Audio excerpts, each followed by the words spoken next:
this is my revolution. This is like, I'm not going back out there because I ended up homeless. I started hitchhiking when I was 15, but I ended up homeless for the last 7 years more or less, traveling around, checking the country out, and writing chapbooks and that kind of stuff. And I'm not going out there and do that anymore. I gotta have plenty of roofs over my head now, and that set of bridges, you know.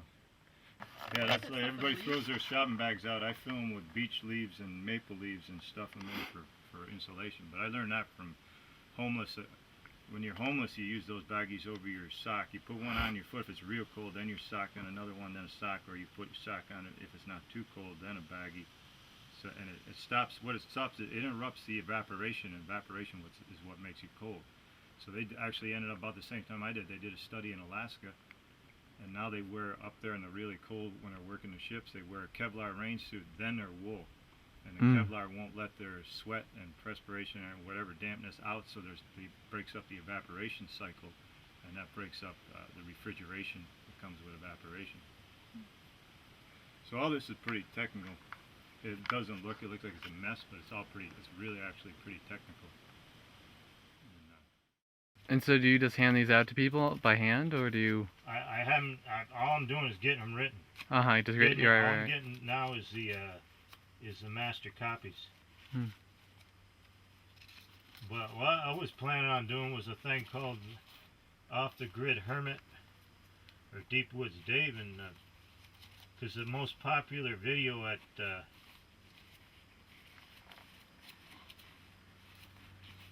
PBS is about this Alaskan hermit that made cabins.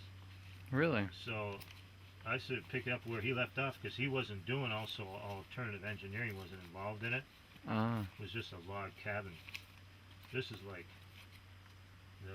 New Mexico is the vanguard of alternative engineering. And I was down there. I was inventing the whole time I was down there. I don't know if I got. If you want to really look at some pamphlets, I can go up and get the other writings. Because there's a whole other building up there. That was the one I lived in. No, I ain't got no pamphlets. I just got chapbooks here and short story collections. That's cool. Yeah. So you do a decent amount of painting? Well, I'm trying to get back into it. So I'm starting just like doing stuff off the head and stuff in photographs just to warm up. So, but I want to do dogs. I like dogs. I like hunting dogs, you know. We had a Brittany Spaniel and it's buried up there. It got killed up here. So I'm starting dogs now. But generally I want that articulateness, because I start doing allegorical satires, and like I need to do likenesses of like politicians and stuff, and then I'll do allegorical, surreal, real. It's a kind of an eclectic thing, but to do that I gotta get real articulate. But in general, I like expressionism, you know, like this kind of thing, where it's just like you just put it together. Right. But I need sometimes to be really articulate, so I'll start working from photographs. Right, that's great. Then I make bows and arrows, primitive archery, this kind of stuff. Fletch my own arrows. That's not one of mine. Make all kinds of bows, and I hunt and kill my deer with those, and make knives, you name it.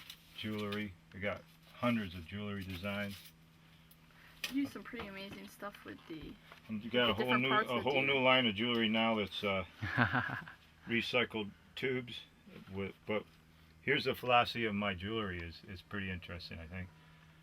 Is that because the Europeans and all those people place value on gold and silver and platinum and all that, and they created, you know, like they were pulling gold out of Jewish teeth and stuff during World War II, and Queen Isabella's conquistadors would like murder the Indians and rip the gold out of their mouth.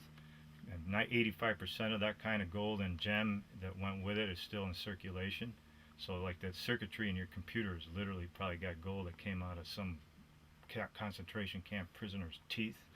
And so I refuse to use gold and silver and faceted gems in my work, but I still make them look as aesthetic as I can. So I'll set like just a rock off the ground, like a piece of wampum that means something from your immediate experience, piece of quartz, and I take a can do tin can and bottle cap art. So I'll take an old tin can instead of gold or silver and set my stones in that. But it's like a defiance of their monetary system and their the superstition and mythology behind the stones and the precious metals. So that's what this is. And then like, well, they gotta have some special silk belt or something. I was taking a tube, and these are actually 50 times as comfortable as leather. And now I got a whole line of this is gonna come out. So that's what it is. It's like it's a rebel jewelry